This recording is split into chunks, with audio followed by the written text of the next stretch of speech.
Assalamualaikum warahmatullahi wabarakatuh. Salam sejahtera bagi kita semua. Semoga kita semua dalam keadaan sehat walafiat dapat menjalankan aktivitas sehari-hari seperti biasa. Pada kesempatan kali ini izinkan saya untuk menyampaikan materi tentang pengelolaan keuangan daerah yang studi kasusnya di Kepulauan Taulut, Sumatera Utara. Untuk memenuhi ujian akhir semester mata kuliah pemerintah daerah yang diampu oleh Ibu dosen Ibu Indah Ayu Permana Pribadi SIP MSOS.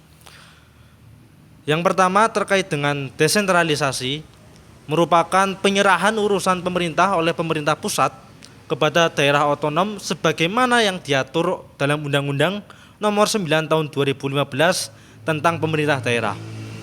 Asas otonomi memberikan keleluasaan kepada kepala daerah baik di provinsi, kabupaten maupun kota untuk mengelola sumber daya yang dimiliki supaya tujuan pemerintah tercapai. Penjelasan umum Undang-Undang Nomor 9 Tahun 2015 tentang pemerintah daerah menyebutkan bahwa pemberian otonomi kepada daerah diarahkan untuk mempercepat terwujudnya kesejahteraan masyarakat melalui peningkatan pelayanan pemberdayaan dan peran masyarakat.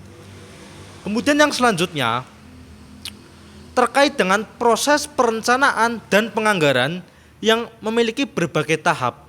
Yang pertama melalui tahap musyawarah perencanaan pembangunan yang berdasar kepada Peraturan Menteri Dalam Negeri Nomor 54 Tahun 2010 tentang pelaksanaan Peraturan Pemerintah Nomor 8 Tahun 2008 tentang tahapan tata cara penyusunan, pengendalian, dan evaluasi pelaksanaan rencana pembangunan daerah pasal 117 pelaksanaan musrembang RKPD sebagaimana dimaksud dari pelaksanaan musrembang RKPD provinsi, pelaksanaan musrembang RKPD kabupaten atau kota, dan melaksanakan musrembang RKPD kabupaten atau kota di kecamatan merupakan suatu keharusan untuk dilaksanakan dalam tahap perencanaan.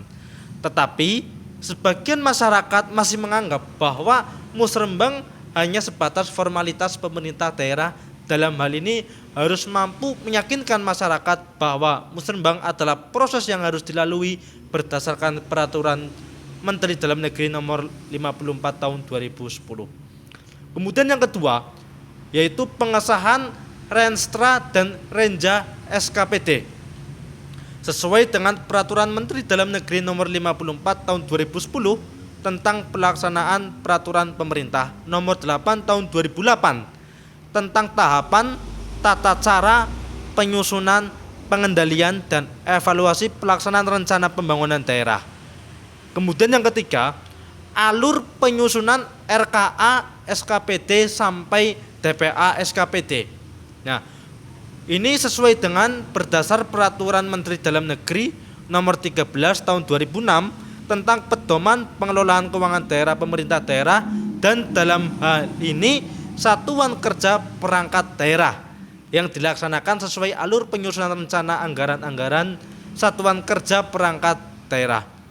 Kemudian yang selanjutnya yaitu kesesuaian dokumen perencanaan dengan prioritas daerah. Nah, hal ini dimaksud untuk diselaraskan dengan prioritas pembangunan yang telah ditetapkan oleh pemerintah.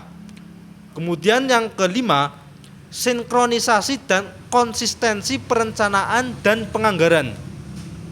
Nah, hal ini diwujudkan untuk keterpaduan dan sinergi pembangunan antar dinas dan antar instansi dan daerah. Keterpaduan antara perencanaan dan penganggaran serta untuk mengoptimalkan pemanfaatan partisipasi masyarakat dalam penyusunan perencanaan, sedangkan menurut Peraturan Menteri Dalam Negeri Nomor 13 Tahun 2006 tentang pedoman pengelolaan keuangan daerah pasal 82 ayat 1, rencana kerja perangkat daerah atau RKPD disusun untuk menjamin keterkaitan dan konsistensi antara perencanaan, penganggaran, pelaksanaan, dan pengawasan. Kemudian yang selanjutnya yaitu tim asistensi. Tim asistensi ini sesuai dengan Peraturan Menteri Dalam Negeri Nomor 13 Tahun 2006, yang mana tim anggaran pemerintah daerah atau TAPD merupakan termasuk dalam tim asistensi yang masih lemah, sehingga diperlukan perbaikan mekanisme untuk kedepannya dilaksanakan sesuai dengan tugas dan tanggung jawab masing-masing SKPD yang terkait dalam tim anggaran pemerintah daerah. Nah, ini yang terjadi pada pemerintah Kabupaten Kepulauan Taulud. Kemudian yang selanjutnya, peran tim anggaran pemerintah daerah. Nah, atau TAPD itu dibentuk oleh kepala daerah dan dipimpin oleh sekretaris daerah yang mempunyai tugas menyiapkan serta menjalankan kebijakan kepala daerah dalam rangka penyusunan anggaran pendapatan dan belanja daerah, yang anggotanya terdiri dari pejabat perencana daerah, pejabat pengelola keuangan daerah, dan pejabat lainnya sesuai dengan kebutuhan peraturan pemerintah nomor 58 tahun 2005 tentang pengelolaan keuangan daerah. Kemudian penetapan anggaran pendapatan dan belanja daerah. Anggaran pendapatan dan belanja daerah atau APBD merupakan dasar pengelolaan keuangan daerah dalam masa 1 tahun anggaran dan ditetapkan paling lama 1 bulan sebelum tahun anggaran yang bersangkutan dilaksanakan. Kemudian peran daripada Dewan Perwakilan Rakyat Daerah atau DPRD yaitu fungsi legislatif yang dimaksud untuk membentuk peraturan daerah bersama kepala daerah. Fungsi anggaran bersama-sama dengan pemerintah daerah menyusun dan menetapkan APBD yang di dalamnya termasuk anggaran untuk pelaksanaan fungsi, tugas, dan wewenang Dewan Perwakilan Rakyat Daerah. Kemudian yang tahap selanjutnya yaitu proses pelaksanaan. Proses pelaksanaan dalam pelaksanaan APBD baik atas pelaksanaan penerimaan maupun pengeluaran daerah, pihak-pihak yang terlibat di dalamnya harus taat pada asas umum pelaksanaan anggaran pendapatan dan belanja daerah yang diatur dalam peraturan perundang-undangan. Kemudian pelaksanaan harus sesuai dengan peraturan Menteri Dalam Negeri nomor 13 tahun 2006 tentang pedoman pengelolaan keuangan daerah. Kemudian alur pencairan pada pemerintah Kabupaten Taulud dalam proses pencairan keuangan, pejabat yang terkait di dalamnya sudah memahami alur pencairan keuangan pengelolaan daerah, tetapi memang seringkali tidak patuh pada aturan yang ada karena seringkali melewati batas yang telah ditetapkan.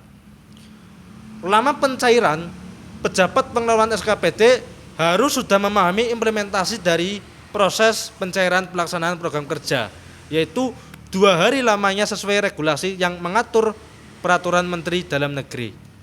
Anggaran kas yang digunakan untuk mengatur ketersediaan dana untuk membiayai pengeluaran dalam pelaksanaan keuangan bisa lebih dari 2 hari.